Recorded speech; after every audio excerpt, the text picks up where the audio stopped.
Je vous propose ce matin de lire un texte biblique assez long dans le livre des Chroniques, donc au chapitre 20. Les Moabites et les Ammonites, accompagnés des Maonites, marchèrent contre Josaphat pour lui faire la guerre. On va annoncer à Josaphat, une foule nombreuse s'avance contre toi, depuis l'autre côté de la mer, depuis la Syrie, et ils sont déjà à Hatzatson Tamar, c'est-à-dire En-Gedi. Josaphat eut peur et décida de chercher l'Éternel. Il proclama un jeûne pour tout Juda. Les Judéens se rassemblèrent pour supplier l'Éternel. C'est même de toutes les villes de Juda que l'on vint pour chercher l'Éternel. Josaphat se tint debout au milieu de l'assemblée de Juda et de Jérusalem, dans la maison de l'Éternel, dans le nouveau parmi, et dit: Éternel Dieu de nos ancêtres, n'est-ce pas toi qui es Dieu dans le ciel? N'est-ce pas toi qui domines sur tous les royaumes des nations? N'est-ce pas toi qui détiens la force et la puissance, toi à qui personne ne peut résister? N'est-ce pas toi notre Dieu qui a dépossédé les habitants de ce pays devant ton peuple, devant Israël, et qui l'a donné pour toujours à la descendance d'Abraham, ton ami? Ils l'ont habité, ils y ont construit un sanctuaire en l'honneur de ton nom, en disant: si un malheur nous atteint, et que l'épée, le jugement, la peste ou la famine, nous nous présenterons devant toi dans ce temple, car ton nom réside dans cette maison. Nous crierons à toi du fond de notre détresse, et tu nous écouteras, et tu nous sauveras. Voici maintenant les Ammonites et les Moabites, ainsi que les habitants de la région montagneuse de Séhir. Tu n'as pas permis aux Israélites de pénétrer sur leur territoire quand ils venaient d'Égypte. Et en effet, ils ont fait un détour et ne les ont pas détruits. Les voici qui nous récompensent en venant nous chasser de ton héritage, celui que tu nous as donné. Notre Dieu, ne vas-tu pas les juger? En effet, nous sommes sans force devant cette foule nombreuse qui vient nous attaquer et nous ne savons que faire, mais nos yeux sont sur toi. Tous les Judéens se tenaient debout devant l'Éternel, y compris leurs jeunes enfants, leurs femmes et leurs fils. Alors l'Esprit de l'Éternel reposa au milieu de l'assemblée sur Jazakiel, fils de Zacharie, descendant de Benaja, Jéhiel et Matania. C'était un Lévite, un descendant d'Azaph. Jazakiel dit: soyez attentifs, vous tous, Judéens et habitants de Jérusalem, et toi, roi Josaphat, voici ce que dit l'Éternel. N'ayez pas peur, ne vous laissez pas effrayer devant cette foule nombreuse, car ce ne sera pas vous qui combattrez, ce sera Dieu. Demain, descendez contre eux, ils vont monter par la colline de Tzitz et vous les rencontrerez à l'extrémité de la vallée, en face du désert de Jéruel. Vous n'aurez pas à mener ce combat. Prenez position, tenez-vous là, et vous verrez la délivrance que l'Éternel vous accordera. Juda et Jérusalem, n'ayez pas peur, ne vous laissez pas effrayer. Demain, sortez à leur rencontre, et l'Éternel sera avec vous. Josaphat s'inclina le visage contre terre, et tous les Judéens et les habitants de Jérusalem tombèrent devant l'Éternel pour l'adorer. Les Lévites, qui faisaient partie des Kéatites et des Coréites, se levèrent pour louer d'une voix très forte l'Éternel, le Dieu d'Israël. Le lendemain, ils se levèrent tôt et partirent pour le désert de Tekoa. Au moment de leur départ, Josaphat se tint debout et dit: écoutez-moi, Judéens et habitants de Jérusalem. Ayez confiance en l'Éternel votre Dieu et vous serez affermis. Ayez confiance en ses prophètes et vous réussirez. Puis en accord avec le peuple, il désigna des musiciens qui, couverts d'ornements sacrés, célébraient l'Éternel tout en marchant devant l'armée et en disant: louez l'Éternel, oui, sa bonté dure éternellement. Au moment où commençaient les chants et les louanges, l'Éternel plaça une embuscade contre les Ammonites, les Moabites et les habitants de la région montagneuse de Séhir, qui étaient venus contre Juda, et ils furent battus. Les Ammonites et les Moabites se dressèrent contre les habitants de la région montagneuse de Séhir pour les vouer à la destruction et les exterminer. Et quand ils eurent fini avec les habitants de Séhir, ils s'aidèrent mutuellement à se détruire.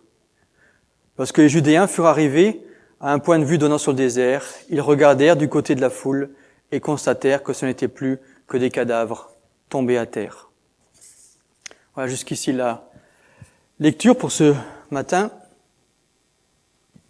Quelques mots juste d'abord pour situer un peu le passage. 2 Chroniques, chapitre 20, donc vers la fin du livre des Chroniques, une période où les premiers rois, Saül, David, Salomon, une période qui est déjà très lointaine. Israël s'est divisé en 2 nations, royaume du Nord d'un côté, qu'on appelle aussi, qui a gardé ce nom d'Israël, et Juda au sud, qui est resté fidèle à la descendance de David. Bientôt, la descendance des 2 royaumes va les amener, enfin, la désobéissance des 2 royaumes va les amener à la dispersion, à l'exil à Babylone. Et le texte concerne le royaume de Juda, donc au sud, royaume dont la capitale est Jérusalem, là où se trouve aussi le temple. Le texte concerne un des derniers rois de Juda, plutôt un bon roi aux yeux de l'Éternel, même s'il n'est pas parfait. Malgré la conquête du pays, lorsqu'Israël est entré dans la terre promise, il reste autour des peuples cananéens, autour d'Israël et de Juda. Dans notre texte, c'est certains peuples qui viennent du sud et qui s'allient pour attaquer Juda. Il s'agit de peuples que Dieu avait demandé de contourner, d'épargner, de ne pas attaquer quand Israël est rentré dans la terre promise. Et les troupes en face sont maintenant nombreuses. Josaphat eut peur, nous dit le texte. La peur est quelque chose de normal, d'humain, de sain, S-A-I-N parfois. La peur a pour but de nous faire réagir face à un danger, nous faire chercher une protection quand le danger est là. Bien sûr, la peur peut des fois devenir pathologique, lorsqu'elle est trop souvent présente ou de manière trop importante, disproportionnée face à un danger donné. Mais ne pas avoir peur devant un danger peut aussi être pathologique on est alors plutôt fanfaron, téméraire ou imprudent. Donc rien d'anormal, rien de critiquable dans le fait que Josaphat ait peur devant les troupes qui s'avancent. Ce qui est plus important, c'est qu'est-ce que cette peur peut nous amener à faire, comment on va réagir suite à la peur, et elle est parfois mauvaise conseillère. La peur peut nous faire des mauvais choix, prendre des mauvaises décisions, faire des petits accommodements aussi avec l'honnêteté. Josaphat eut peur, dit le texte, et décida de chercher l'Éternel. La réaction de Josaphat est bonne. Face au danger qui menace le royaume, Josaphat appelle ses compatriotes à montrer qu'ils prennent Dieu au sérieux. Ils jeûnent devant Dieu pour lui montrer leur désarroi, leur dépendance, leur besoin de lui, de son intervention. Ils se tournent vers lui dans la prière. Pourtant, la fois précédente, 2 chapitres avant, chapitre 18, la réaction du roi Josaphat n'avait pas été aussi bonne. Il s'était allié à Akab, le roi du royaume du Nord, qui était un roi particulièrement impie. Le prophète l'avait par la suite fortement repris. Penses-tu qu'il soit juste de venir en aide aux méchants et aimes-tu ceux qui détestent l'Éternel? Josaphat avait mal réagi la première fois. Son père, Asa, s'était aussi trouvé dans une situation semblable à notre texte et avait fait le mauvais choix lui aussi de faire alliance avec la Syrie. C'est encore 2 chapitres avant, de Chroniques chapitre 16. Il avait même pris l'or, l'argent, les richesses du temple pour les offrir au roi de Syrie pour lui demander son aide. Et Dieu là aussi avait reproché sa démarche et Asa s'était aigri et s'en était même pris à son peuple. Cette fois, Josaphat agit de la bonne manière. Il se tourne vers Dieu. Quelques traits essentiels de la prière que fait Josaphat et qu'on a lu. D'abord, il remet la situation à Dieu, conscient que lui seul peut sauver le royaume. Il est toujours bon, quelle que soit la situation, de se souvenir que nous ne sommes pas seuls. Lorsque nous croyons que nous sommes seuls dans une situation donnée, elle peut nous paraître trop difficile à gérer. On peut réagir de manière désordonnée, paniquée, charnelle, nous accrocher à la première bouée que l'on voit, aussi illusoire soit-elle, et la panique est rarement bonne conseillère. Il sollicite la faveur de l'Éternel parce qu'en réalité, son peuple est aussi le peuple, et d'abord peut-être même le peuple de l'Éternel. Comme le dit le psaume 100, « Sachez que l'Éternel est Dieu, c'est lui qui nous a fait, et nous sommes à lui, son peuple, le troupeau de son pâturage. » Chacun, individuellement ou en Église, nous sommes ses enfants, nous sommes sa création, nous sommes son peuple. Il est notre Dieu, notre Père, notre Seigneur. Et de la même manière qu'un enfant, lorsqu'il se sent en danger, va chercher le secours de ses parents, nous pouvons trouver refuge en Dieu, notre Père. Et toutes les images qu'on trouve dans les psaumes, qui décrivent le Seigneur comme un roc, un bouclier, un sûr abri, sont là pour nous encourager à trouver un refuge en lui. Est-ce le cas pour nous de nous souvenir, lorsqu'on passe par une difficulté, que Dieu est prêt à s'impliquer à nos côtés pour nous aider dans la situation, que ce soit chacun individuellement ou que ce soit aussi ensemble en tant que son Église? Et Josaphat, dans sa prière, reconnaît aussi la souveraineté de Dieu. Il confesse que Dieu est dans le ciel, ça veut dire au-dessus de tout, et il se remémore toutes les actions passées de Dieu.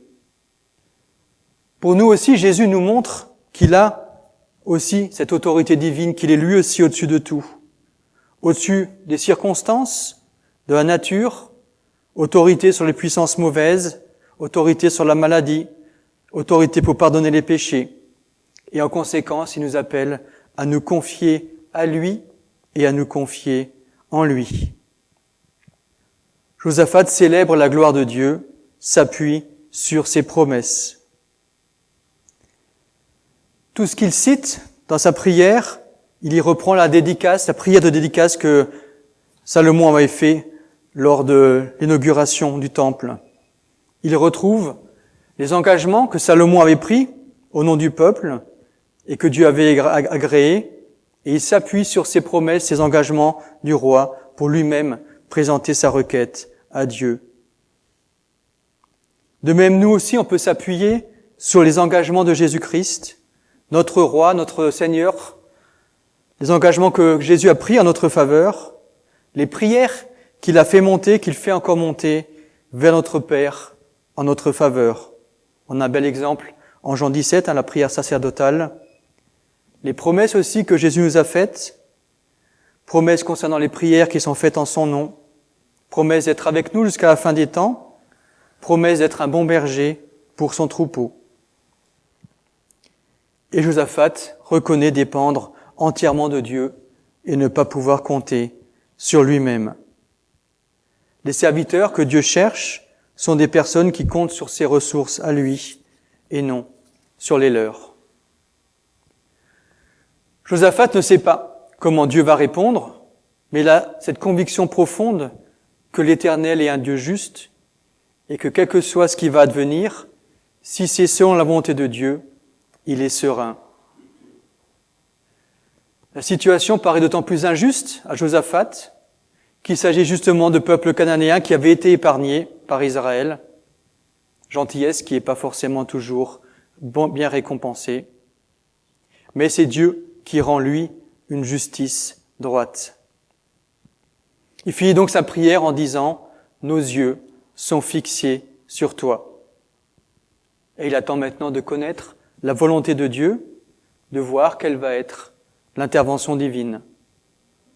Et c'est le prophète qui apporte la réponse « Cette guerre n'est pas votre affaire, c'est celle de Dieu. » Et Dieu va intervenir.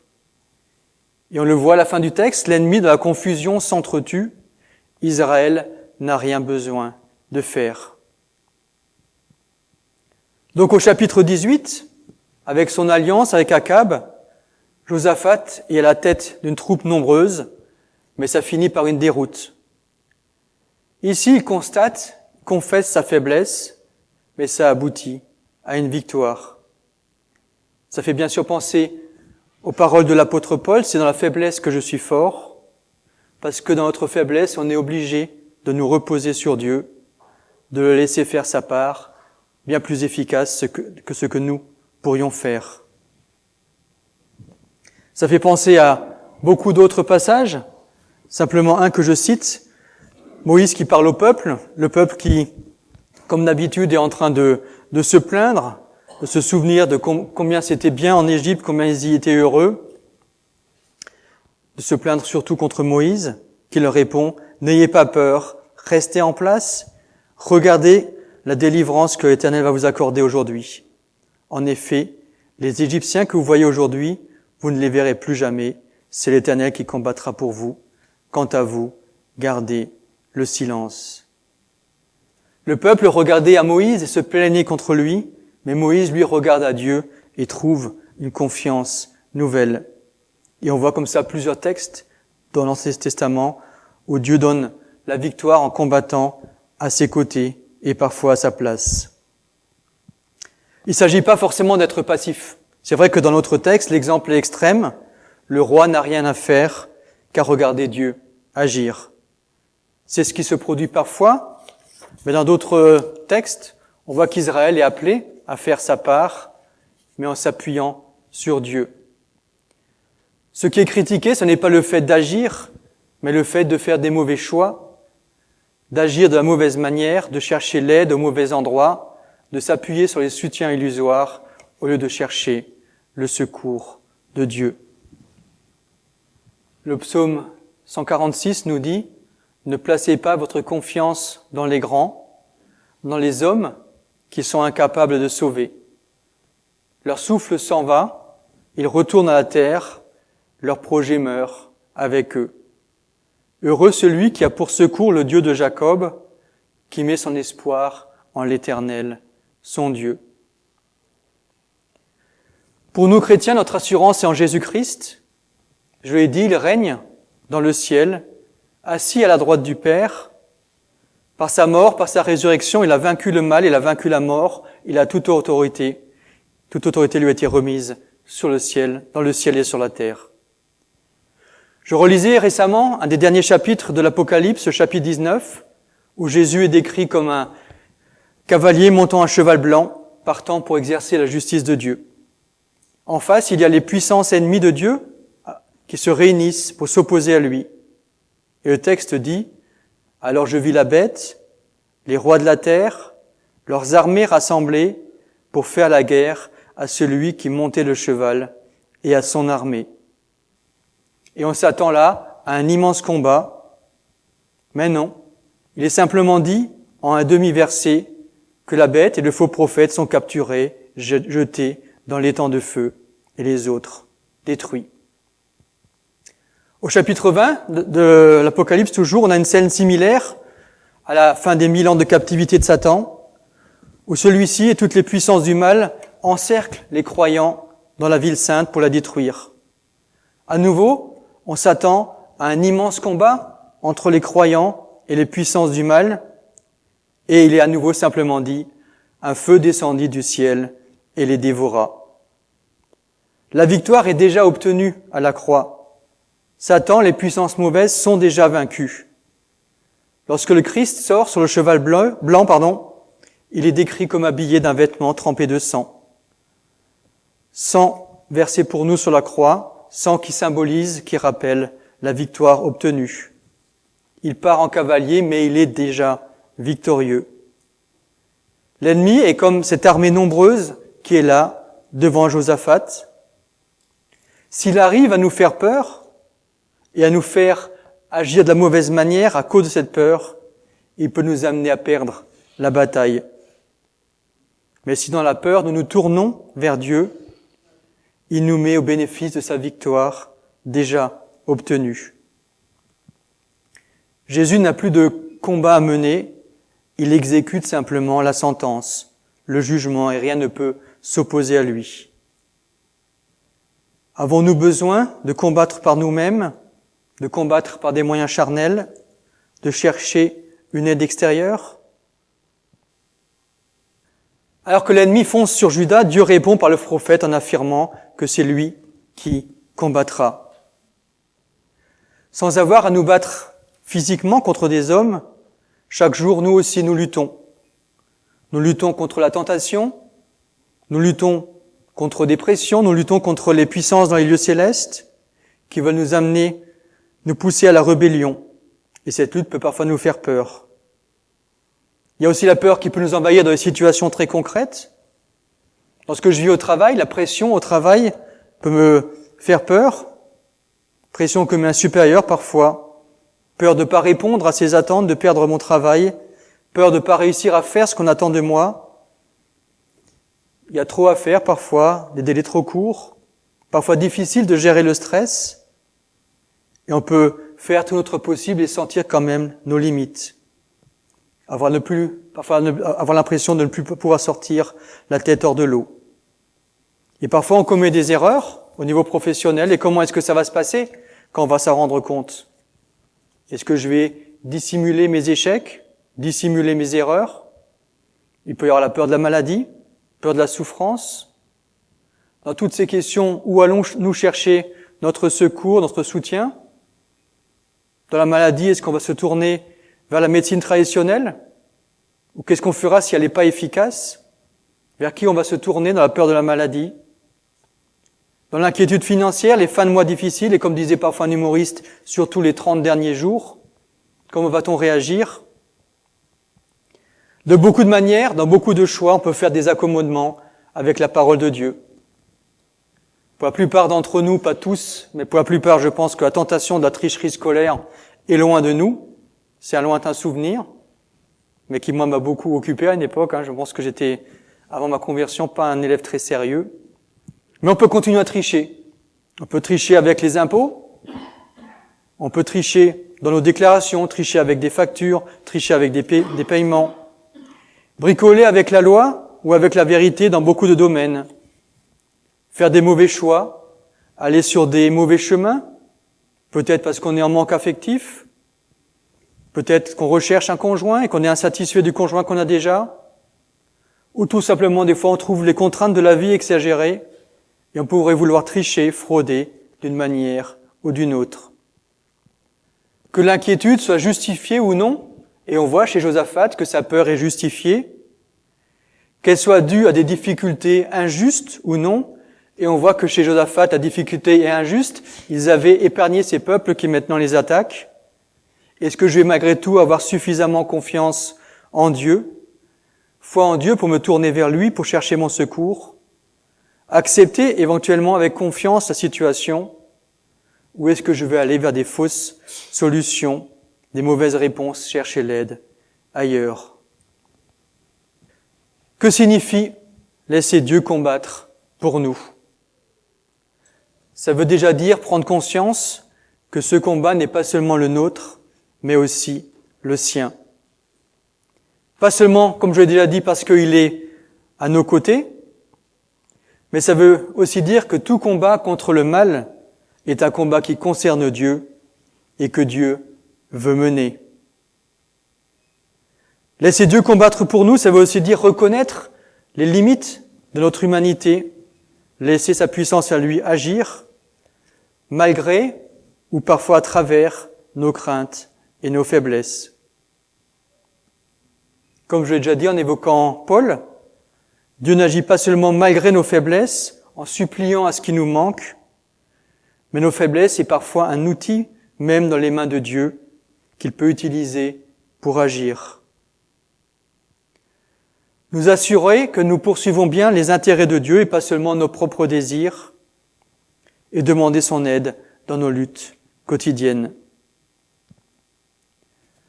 Le fait que Dieu combat pour nous ne signifie pas que tout finira bien pour nous ici-bas, mais qu'en s'adressant à Dieu, on s'adresse au plus haut et que tout ce qui nous arrive sera dans sa volonté.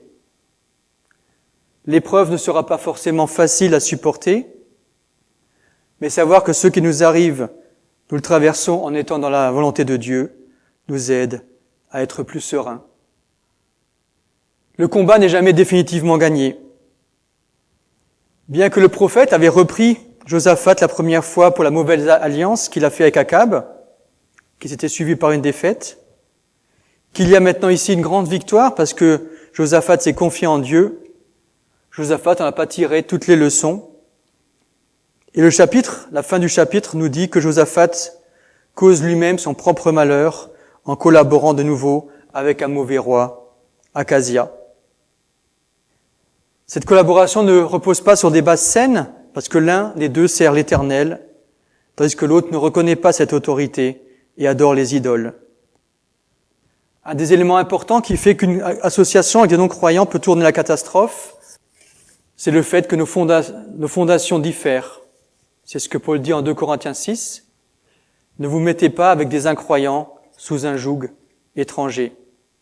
C'est un verset qu'on utilise souvent concernant le mariage, une personne qui aimerait se marier avec un incroyant, mais c'est un texte qui a une visée beaucoup plus large et concerne toute alliance dans laquelle il faudrait faire des compromis avec notre foi. Ça ne veut pas dire qu'on peut jamais collaborer avec des incroyants, bien sûr, et la plupart de nous, on travaille dans des conditions séculières, entourés par des incroyants, peut-être avec un chef incroyant, peut-être que moi-même je suis dirigeant d'entreprise avec un co-dirigeant qui n'est pas croyant. Mais la question c'est, à quel moment est-ce qu'il faut faire un compromis dans ma foi pour continuer à collaborer avec une personne? Et inévitablement, s'il faut faire des compromis dans le domaine des valeurs, le risque de chute spirituelle devient réel. Quelques questions peut-être à se poser avant de choisir une solution ou de chercher l'aide de quelqu'un. Quelles sont nos motivations? Pourquoi est-ce que nous recherchons cette aide? Quels problèmes cherchons-nous à éviter avec cette collaboration? Est-ce que cette aide que je recherche est la meilleure solution ou est-ce que c'est simplement la plus facile, la plus rapide pour résoudre notre problème? Est-ce qu'on va peut-être prier avant de chercher une aide extérieure pour être guidé, demander à d'autres aussi de le faire avec nous? Est-ce qu'on vise vraiment les mêmes buts que cette personne avec qui on recherche de l'aide? Et sommes-nous prêts à accepter aussi un profit, dans le sens large du terme, une réponse, une aide moins élevée pour faire ce que Dieu veut?